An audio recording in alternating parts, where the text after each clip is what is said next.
तो कहानी का आगाज होता है 1915 से, जब कोरिया पर जापानियों का कब्जा हो चुका होता है और जापानी फौज कोरियाई शिकारियों की मदद से इलाके के शेरों और दूसरे जंगली जानवरों का शिकार करने लगती है, ताकि इन जानवरों की खालें महंगे दामों बेचकर खूब पैसा कमाया जा सके।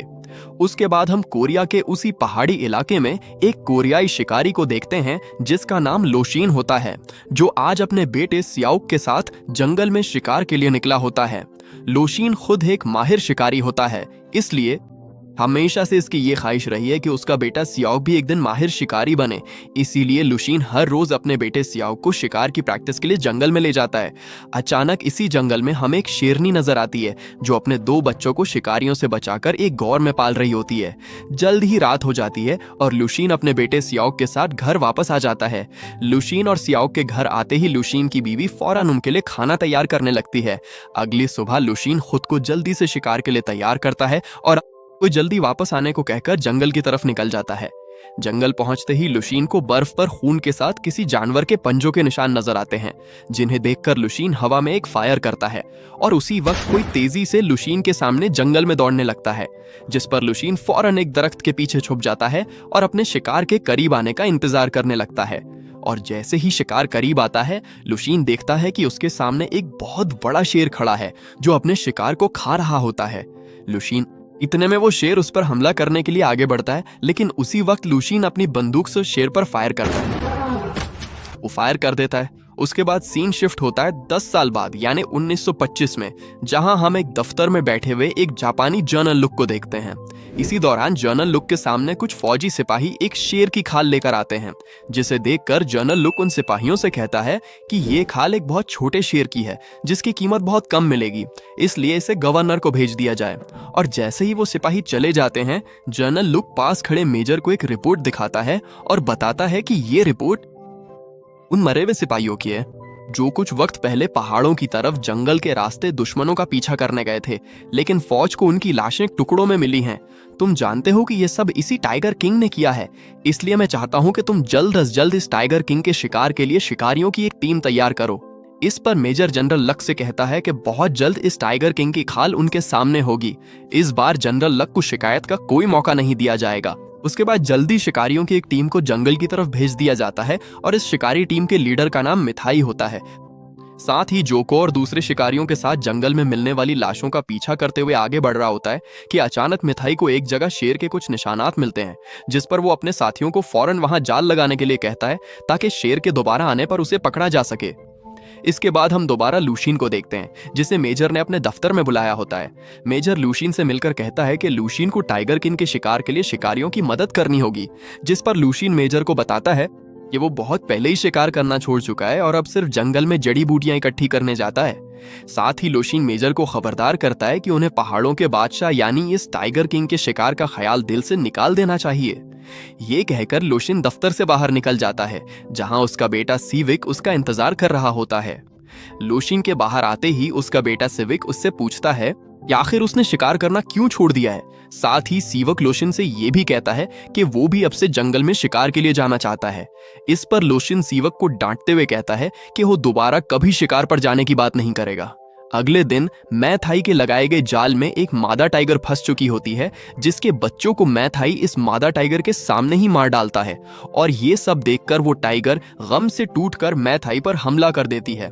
लेकिन मैथाई एक ही फायर में रस को खत्म कर डालता है कि अचानक फायर की आवाज सुनकर कोई तेजी से जंगल से गुजरता हुआ शिकारियों तक पहुंचने लगता है, जहां शिकारी टाइगर और उसके बच्चों की लाशें उठाए जंगल से निकल रहे होते हैं।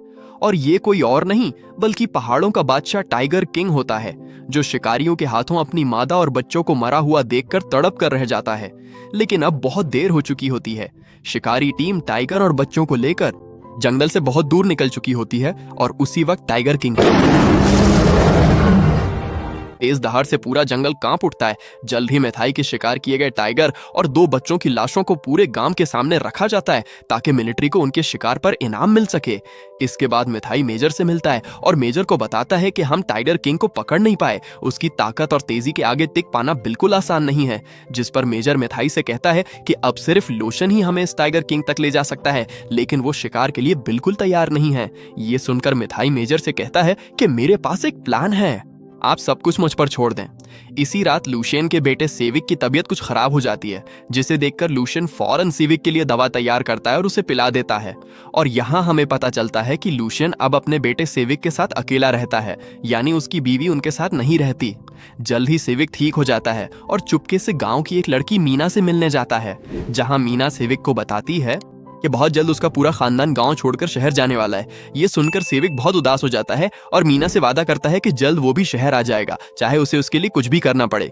दूसरी तरफ जनरल लुक मेजर को अपने दफ्तर में बुलाकर टाइगर किंग के शिकार के बारे में पूछता है, जिस पर मेजर जनरल लुक को बताता है कि शिकारियों की मालूमात के मुताबिक इस टाइगर किंग का वजन 500 किलो से भी ज्यादा है और वो एक आंख से देख भी नहीं सकता, इसलिए जल्द ही इसका शिकार कर लिया जाएगा। ये सुनकर जनरल लुक पूरी तरह चौंक जाता है और मेजर से कहता है कि मैं किसी भी कीमत पर इस टाइगर किंग को हाथ से जाने नहीं दूंगा, जिसके लिए वो मेजर को गांव में और ज्यादा मिलिट्री बुलवाने का हुक्म देता है। और देखते ही देखते अगले कुछ दिनों में बहुत सारे मिलिट्री सोल्जर्स गांव में आने लगते हैं, जिन्हें लोशियन भी देख लेता है। इधर जंगल में मैथ हाय अपने प्लान के मुताबिक टाइगर किंग के बच्चे की लाश उठाए एक जगह पहुंच जाता है और जमीन पर फिर से एक जाल लगाकर उसमें इस छोटे टाइगर की लाश रख देता है, ताकि बच्चे की खुशबू पाकर टाइगर किंग उनके जाल में फंस जाए। जाल लगाने के बाद जोको से कहता है कि हम रात यहीं रुककर टाइगर किंग का इंतजार करेंगे, इसलिए जल्दी से रात के लिए जाल से थोड़ी दूर टेंट लगा दिए जाएं। यहाँ हम पहली बार टाइगर किंग को देखते हैं, जो जंगल में छुपकर ये सब देख रहा होता है। जल्द ही रात हो जाती है और सर्दी तेजी से बढ़ने लगती है, जिसकी वजह से सब शिकारी जाल से कुछ फासले पर आग जलाकर बैठ जाते हैं। तभी इन शिकारियों में से एक शिकारी जोको से कहता है कि हमने सुना है मैथाई के भाई को टाइगर किंग ने मारा था और मैथाई के चेहरे पर जो जख्म है वो भी टाइगर किंग ने दिया है। इस पर ये सच है, टाइगर किंग हमें शुरू से ही मात देता आया है। उसी वक्त में थाई को जाल में किसी के फंसने की आवाज आती है। ये सुनकर सब शिकारी तेजी से जाल की तरफ जाने लगते हैं, लेकिन जैसे ही वो जाल तक पहुंचते हैं तो देखते हैं कि उनके लगाए हुए जाल में टाइगर किंग नहीं बल्कि भेड़िए फंसे हुए हैं। यानी टाइगर किंग उन्हें चकमा देकर पहले ही अपने बच्चे की लाश वहां से ले जा चुका था। ये सब देखकर मैथाई गुस्से में आकर एक भेड़िए को मार डालता है। दूसरी तरफ टाइगर किंग भी अपने बच्चे की लाश उठाकर अपने हार में आ जाता है और अपने बच्चे की लाश के पास बैठकर बहुत प्यार करने लगता है। अगले दिन मैथाई जो और दूसरे शिकारियों के साथ लोशेन के पास पहुंचता है ताकि उसे टाइगर किंग के शिकार के लिए राजी किया जा सके। तभी सेविंग बाहर बैठे शिकारियों से पूछता है कि क्या भेड़ियों का शिकार करने पर भी पैसे मिलते हैं। इस पर शिकारी सेविंग को बताते हैं कि जंगल के हर जानवर का शिकार करने पर पैसे मिलते हैं, लेकिन अगर कोई टाइगर किंग का शिकार करेगा तो उसे इतने पैसे मिलेंगे कि वो शहर जाकर अपना घर ले सकता है और शादी भी कर सकता है। ये सब सुनकर सेविक की आंखों में चमक आ जाती है। तभी शिकारी पूछते हैं कि क्या वो बंदूक चलाना जानता है। इस पर सिविक शिकारियों से कहता है कि मैं एक शिकारी का बेटा हूँ, मैं तो बचपन से ही बंदूक चलाता आ रहा हूँ। दूसरी तरफ मैं थाई लूशीन को शिकार करने लगता हूँ। मैं थाई उससे कहता है कि अगर वो शिकार के लिए मान जाता है तो उसे इनाम में बहुत बड़ी रकम मिल सकती है, लेकिन लूशीन फिर भी तैयार नहीं होता। वो मैथाई से कहता है कि जल्द ही इस इलाके में बर्फबारी शुरू होने वाली है, इसलिए बेहतर होगा कि तुम लोग टाइगर किंग के शिकार का ख्याल अपने दिल से निकाल दो। तभी मैथाई लूशीन से कहता है कि आपको ये बात नहीं भूलनी चाहिए कि आपकी बीवी की मौत की वजह भी वही टाइगर था। ये सुनकर लोशियन में थाई को फौरन वहां से जाने के लिए कहता है और जाते जाते में थाई यार्क से कहता है कि तुम्हें सच जरूर जानना चाहिए। इसके बाद घर में बैठे लोशियन को एक फ्लैशबैक आता है जिसमें वो जोको और दूसरे शिकारियों के साथ तेजी से जंगल में भाग रहा होता है। ये जंगल में उसके कई शिकारी साथियों की लाशें पड़ी हुई हैं। साथ ही मिथाई का भाई भी मारा गया है और मिथाई बुरी तरह जख्मी है। ये देखकर लोशियन फौरन मिथाई के पास जाता है, जहां मिथाई उसे बताता है कि ये सब टाइगर किंग ने किया है और अब वो लोशियन के घर की तरफ जा रहा है। ये सुनकर लोशियन फौरन अपने घर की तरफ दौड़ने लगता है। तभी अचानक उसे एक आवाज सुनाई देती है और लोशियन आवाज की सिमत में एक फायर कर देता है, लेकिन उसी वक्त टाइगर लुशेन के पीछे आ जाता है। यानी लुशेन की गोली टाइगर को नहीं बल्कि किसी और को लग गई थी।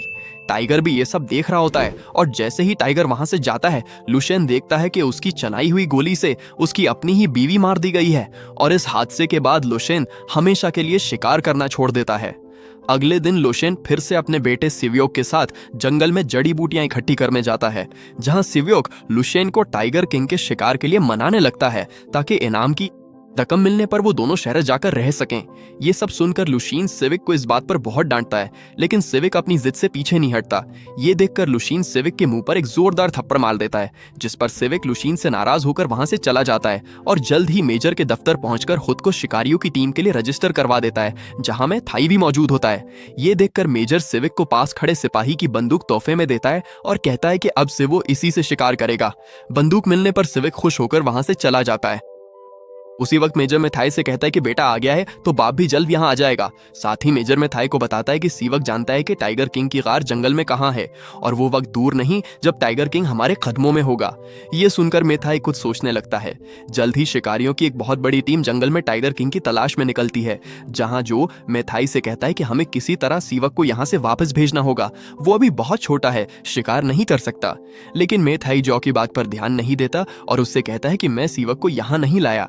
फिर जो सीवक के पास जाकर उसे समझाते हुए कहता है कि वो अभी शोर मचाने वाले शिकारियों के साथ चला जाए, क्योंकि टाइगर किंग का शिकार करना फिलहाल उसके बस की बात नहीं है। और सीवक जो की बात मानकर वहां से चला जाता है। इसके बाद हम फिर से जनरल लुक को देखते हैं, जो पहाड़ की चोटी पर खड़ा ये सब देख रहा होता है।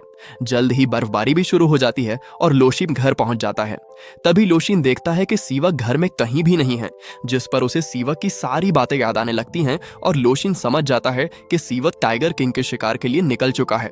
दूसरी तरफ शोर मचाने वाले शिकारी तेजी से जंगल के अंदर जाने लगते हैं, जहां सिविक भी उनके साथ होता है, जबकि मैं थाई जोको के साथ एक ऊंची पहाड़ी पर टाइगर किंग का इंतजार करने लगता हूं। मैं थाई फिर से टाइगर किंग के दूसरे बच्चे की लाश को जाल के लिए इस्तेमाल करता है। जल्द ही अपने बच्चे की लाश की खुशबू पाकर टाइगर किंग अपनी गार से निकलकर जंगल में आ जाता है। दूसरी तरफ लूशियन भी सिविक को ढूंढने जंगल की तरफ निकल पड़ता है।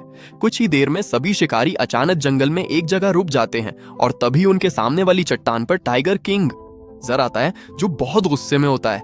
इतने बड़े टाइगर को अपने सामने देखकर सभी शिकारी बुरी तरह डर जाते हैं। इससे पहले कि वो कुछ समझ पाते, टाइगर किंग पूरी ताकत के साथ सभी शिकारियों पर हमला कर देता है, जिससे बहुत से शिकारी मारे जाते हैं। जल्द ही मैं थाई भी टाइगर किंग की आवाज सुनकर तेजी से उस जगह की तरफ जाने लगता है, जहां जंगल में खड़ा सियाक अपनी आंखों के सामने सबको मरता हुआ देख रहा होता है।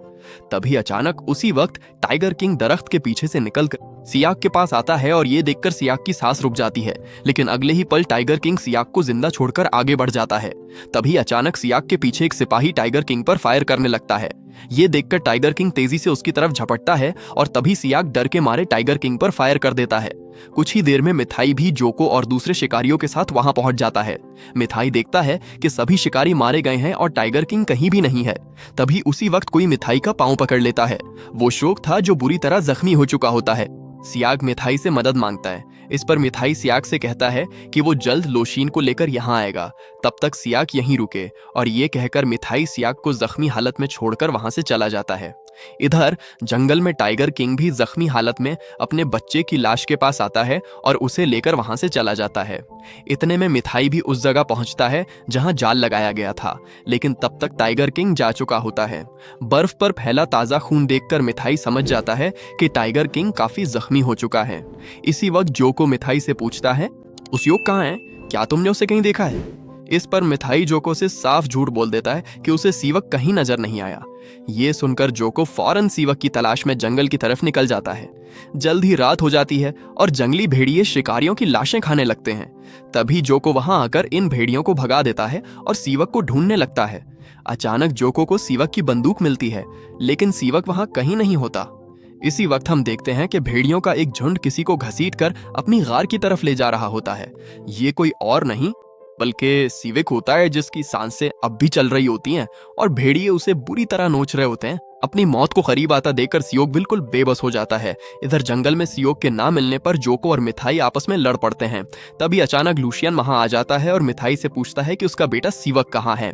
दूसरी तरफ जंगल में भेड़िए बस सिवक को खाने ही वाले होते हैं कि अचानक वहां टाइगर किंग आ जाता है और भेड़ियों पर हमला करके उन्हें वहां से भगा देता है। उसके बाद टाइगर किंग सिविक के पास बैठ जाता है। ये देखकर सिविक वहीं तोड़ देता है। सेवक को मुर्दा देखकर टाइगर किंग उसकी लाश को उसी तरह प्यार करने लगता है जैसे वो अपने बच्चे को किया करता था। अगली सुबह जंगल से लाई गई तमाम शिकारियों की लाशों को एक जगह इकट्ठा किया जाता है, जहां जोको सियाक की लाश ना मिलने पर सब अफसुर्दा हो जाते हैं। जबकि अंदर ऑफिस में मिथाई जनरल लुक से मुलाकात करता है। मेजर जनरल लुक को बताता है कि टाइगर किंग बहुत जख्मी है, इसलिए जल्द अज जल्द उसके शिकार के लिए मुकम्मल मुसल्ला फोर्स उसके साथ जंगल में भेजी जाए, क्योंकि जल्द ही बर्फबारी शुरू होने वाली है, इसलिए हमें बिल्कुल देर नहीं करनी चाहिए।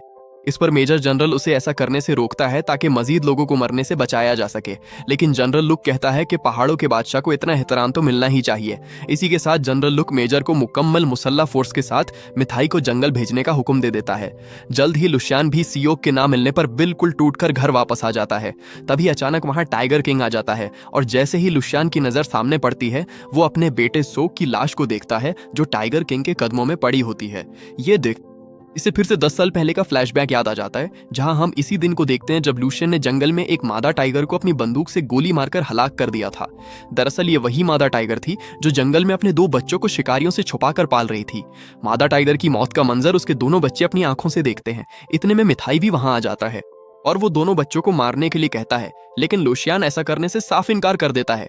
लुशियान मिथाई से कहता है कि इन बच्चों की किस्मत का फैसला ये पहाड़ करेंगे, दोबारा उन्हें मारने का सोचना भी मत। ये कहकर लुशियान इन दोनों बच्चों को उठाकर एक गार में छोड़ आता है ताकि वो शिकारियों से बच सकें। साथ ही लुशियान उन्हें खाने के लिए कुछ परिंदे भी देने लगता है। वक्त गुजरता जाता है और एक दिन तेज तूफान आता है। उसके बाद जब लुशियान गार में जाकर देखता है तो 2 में से एक टाइगर मर चुका होता है, जबकि एक टाइगर गायब हो चुका होता है और सामने वही एक बचा हुआ टाइगर खड़ा होता है जो एक आंख से अंधा होता है। कुछ ही देर में वो टाइगर श्रॉफ की लाश को वहीं छोड़कर वापस जंगल में चला जाता है, जिसके बाद लोशन योग की लाश को गले लगाकर बहुत रोता है। दूसरी तरफ टाइगर किंग भी पहाड़ों पर बनी अपने गार में पहुंचकर अपने बच्चों की लाशों को प्यार करने लगता है। यानी आज कुदरत 2 शिकारियों के दुख को एक साथ महसूस कर रही होती है। अगली सुबह मुकम्मल असलहा से लैस जापानी फोर्स टाइगर किंग के शिकार के लिए गांव पहुंच जाती है और जल्द ही पूरे जंगल को बारूदी सरंगों से भर दिया जाता है ताकि टाइगर किंग पर बने हुए ठिकाने को तबाह किया जा सके। और जनरल लुक से इशारा मिलते ही पूरा जंगल धमाकों से गूंज उठता है, जिससे पूरा जंगल तबाह होने लगता है। इसी वक्त दूर अपनी गार में बैठा टाइगर किंग ये सब सुन लेता है, जिस पर उसका दिल तड़प उठता है कि कैसे इंसान सिर्फ अपने मफाद के लिए उसका घर यानी पूरे जंगल को तबाह कर रहे हैं। ये देखकर टाइगर किंग अपने बच्चों की लाशों की तरफ देखता है और अपनी गार से बाहर आ जाता है, जहां पूरी मुसल्ला फोर्स उसके शिकार के लिए तैयार खड़ी होती है। इसी वक्त टाइगर किंग जोरदार दहाड़ के साथ जंगल में दाखिल होता है। टाइगर किंग की आवाज सुनते ही सब अलर्ट हो जाते हैं, जबकि मैथाई उसी मौके का फायदा उठाकर जोको और अपने बाकी साथियों को लेकर वहां से निकल जाता है और अगले ही लम्हे टाइगर किंग वहां आकर सबका शिकार करने लगता है। जंगल में धुएं की वजह से मुसल्ला फोर्सेस टाइगर को ठीक से देख नहीं पाते, इसलिए सब अंधाधुंध फायरिंग करने लगते हैं, जिससे टाइगर किंग को और भी गुस्सा आ जाता है। कुछ ही देर में पूरा जंगल लाशों से भर जाता है और मिथाई ये सब दूर से देख रहा होता है।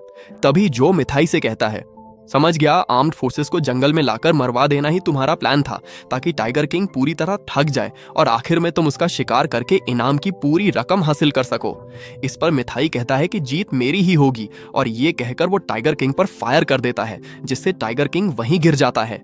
ये देखकर छुपे हुए शिकारी फौरन टाइगर किंग के पास जाकर उसे फंदा डालकर काबू कर लेते हैं। इतने में मिथाई भी जल्दी से टाइगर किंग के पास आ जाता है ताकि कोई दूसरा शिकारी उसे मारकर इनाम हासिल न कर ले। मिथाई को अपने सामने देखकर टाइगर किंग पूरी तरह भड़क उठता है और जैसे ही मिथाई टाइगर किंग पर फायर करने वाला होता है, टाइगर किंग खुद को फंदे से छुड़ाकर मिथाई पर हमला कर देता है, जिससे मिथाई दूर जाकर हिरता है। ये देखकर पास खड़े शिकारी इतने डर जाते हैं कि टाइगर किंग को रोकने के लिए उनसे एक फायर तक नहीं होता। इसी मौके का फायदा उठाकर मिथाई अपनी गन उठाने लगता है, लेकिन तभी टाइगर किंग अपने पंजे से रोक देता है और अगले ही लम्हे टाइगर किंग मिथाई पर इतने खतरनाक वार करता है कि मिथाई वहीं ढेर हो जाता है। ये देखकर तमाम शिकारी खौफ से कांपने लगते हैं, लेकिन टाइगर किंग उन्हें कुछ नहीं कहता और जख्मी हालत में वहां से चला जाता है। टाइगर किंग के जाते ही जोको मिथाई के पास आता है जो बिल्कुल मरने के किनारे पर होता है, मिथाई जोको से कहता है कि मैं हार गया, और अगले ही लम्हा मिथाई की मौत हो जाती है। मिथाई की मौत के बाद जनरल लक खुद टाइगर किंग का शिकार करने का फैसला करता है, जिसके लिए वो मेजर से कहता है कि आज रात इसी जंगल में सबके लिए कैंप लगाए जाएं। इसी रात मेजर जोको के पास आता है और उससे कहता है कि जोको को किसी भी हालत में लोशियन को यहाँ लाना होगा, क्योंकि अब लोशियन ही टाइगर किंग का शिकार करेगा। दूसरी तरफ लोशियन अपने घर में सिविक की लाश के पास बैठा होता है, तभी उसे बाहर से एक आवाज सुनाई देती है। ये सुनकर लूशियन फौरन घर से बाहर जंगल में आता है और देखता है कि टाइगर किंग बहुत जख्मी हालत में वहां बैठा हुआ है। टाइगर किंग को देखकर लूशियन उससे कहता है कि मैं समझ गया हूं कि तुम क्या चाहते हो। ये सुनकर टाइगर किंग वहां से चला जाता है। इसके बाद लूशियन घर से अपनी शिकारी बंदूक उठाकर बाहर आता है और अपने पूरे घर को आग लगा देता है, जिससे सीविक की लाश भी घर के अंदर ही जल जाती है। इस पर लूशियन सीविक को अलविदा कहकर वहां से चला जाता है। इतने में बर्फबारी भी शुरू हो जाती है और लूशियन तेजी से बर्फीली जंगल से गुजरता हुआ पहाड़ों की तरफ जाने लगता है। दूसरी तरफ जनरल लुक को भी टाइगर किंग के इलाके का पता चल जाता है, जिस पर वो अपनी मुसल्लह अफवाज को टाइगर किंग के शिकार के लिए पहाड़ों पर भेज देता है, जहां टाइगर किंग अपने बच्चों को आखिरी अलविदा कहकर उनकी लाशों को गार के पीछे ले जाता है और खुद गार से बाहर आ जाता है। जल्द ही लुशेन भी मुश्किल से पहाड़ पर चढ़ता हुआ आगे बढ़ने लगता है। तभी इसी वक्त जोको की नजर लुशेन पर पड़ जाती है। लुशेन को पहाड़ पर जाता देखकर जोको भी जल्दी से उसके पीछे जाने लगता है। इधर पहाड़ के ऊपर पहुंचकर किसी का इंतजार करने लगता है, तभी वहां टाइगर किंग आ जाता है। टाइगर किंग को देखकर लूशियन उससे कहता है कि मैं तुमसे पहले यहां आया हूं, इसलिए पहला वार मैं करूंगा। और साथ ही लूशियन आखिरी बार टाइगर किंग को उसकी हिम्मत और बहादुरी के लिए खिराज तहसीन पेश करता है। इसके बाद टाइगर तेजी से लूशियन की तरफ बढ़ता है, तभी लूशियन भी टाइगर किंग पर फायर कर देता है। जोको भी फायर की आवाज सुनकर तेजी से पहाड़ पर आ जाता है, जहां टाइगर किंग पूरी तरह जख्मी हो चुका होता है। टाइगर किंग को इस हालत में देखकर लूशियन भी पहाड़ के किनारे खड़ा हो जाता है और अगले ही लम्हे टाइगर किंग लूशियन की तरफ बढ़ता है, छलांग लगा देता है, जिससे लूशियन और टाइगर किंग दोनों पहाड़ से नीचे गिर जाते हैं। जोको भी ये सब देख लेता है। जल्दी जोको जनरल लक के पास जाता है और जनरल लक को बताता है कि उसने आखिरी बार टाइगर किंग को पहाड़ की चोटी पर देखा था, जहां से टाइगर किंग अचानक ही हवा में गायब हो गया, जिसके बाद वो किसी को दोबारा नजर नहीं आया। ये सब सुनकर जनरल लक को यकीन नहीं आता, लेकिन फिर भी वो जोको की बात मान लेता है और खुद से दोबारा वापस आने का वादा करके तमाम सिपाहियों के साथ जंगल से निकल जाता है। इसके बाद हम लूशियन और टाइगर किंग की लाश को से नीचे पड़ा हुआ देखते हैं, जहां बर्फ के साथ साथ वफादारी की चादर उन्हें हमेशा के लिए अपने अंदर छुपा लेती है। इसके बाद हम आपस में वफा करने वाले दोनों शिकारियों के कुछ माजी के खूबसूरत लम्हों को देखते हैं और यही इस फिल्म का इख्तिताम होता है। अगर आपको हमारी फिल्में पसंद आती हैं तो लाइक, सब्सक्राइब और शेयर करना मत भूलिएगा।